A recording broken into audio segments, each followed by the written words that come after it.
So it all started with my own son. So, mashallah, he was developing normally. He wasn't showing any autism symptoms. Like, he had eye contact, he was feeding himself, he had words, he was able to name his colours, and he was an early walker as well. But then suddenly, at 20 months old, he had a rapid skills regression. So within 4 weeks, he stopped talking.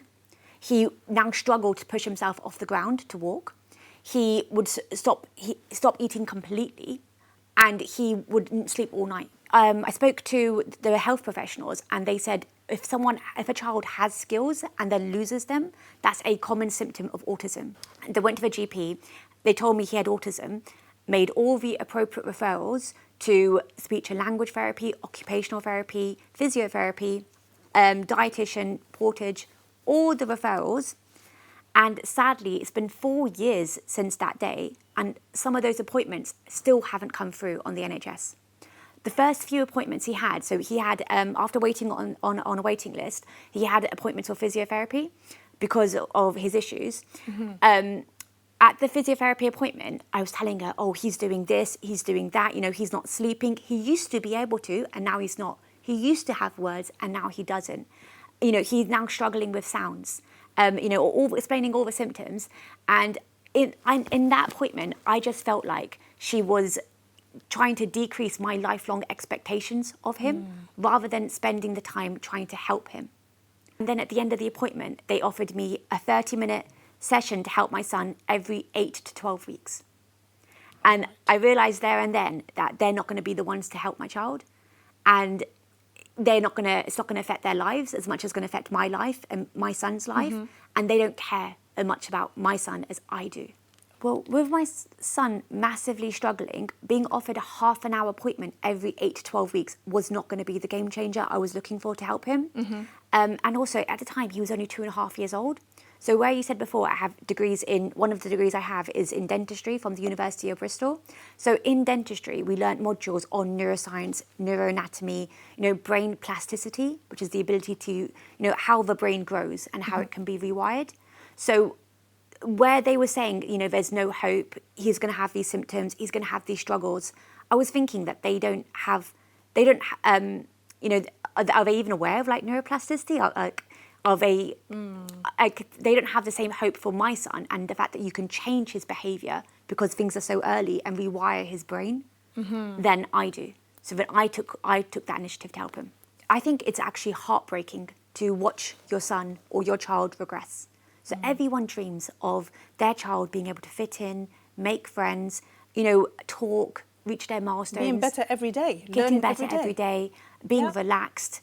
And then just my son struggling in public spaces, being non-verbal, being told by everyone, I don't think he understands me. That was heartbreaking. It was all I felt. It was all I talked about to people. It was all I thought about. It was a horrible, horrible time.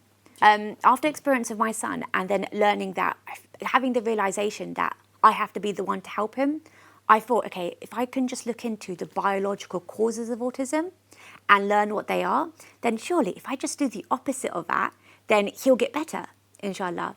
So then that's when I dove into the research. So while I was at the University of Bristol, I won the clinical research prize in learning styles. So in my dental school, in my year group, I was the only person to be awarded that prize. MashaAllah. So I thought, okay, if I just go into the scientific literature and learn about what the biological causes of autism were, then I can help him.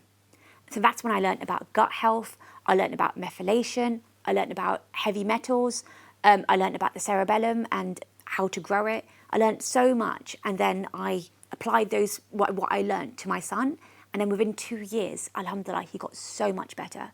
So he started talking, he started being able to make friends, he no longer had a sensitivity to sound, he was sleeping the whole night, and mashallah, it was a massive transformation. The explanation you get from doctors is that, oh yes, autism is genetic. But if it was genetic, why are the rates so rapidly rising? Okay. So the University of Columbia published research last year which said about half of the rise in autism cases is due to an increased awareness of autism, and the other half is a true increase in prevalence of autism. One of my clients is called Dr. Kosum DEA, And she, when her son had autism symptoms, at 18 months old, she moved to Dubai to get help for her son, because she said the NHS is not very good, overstretched, doesn't know how to help autistic kids. So she moved to Dubai and got daily speech and language therapy, daily ABA therapy, daily therapy for him at an intervention centre. Yeah. 3 years later, her son is 4.5 years old. He's still non-verbal. He's still not sleeping the night. His behaviour is so bad, he'd just been prescribed ADHD medication. She joined my programme in January last year. After 6 months, alhamdulillah, her son is sleeping 11 hours at night. MashaAllah. He is talking in sentences and he's attending a mainstream school.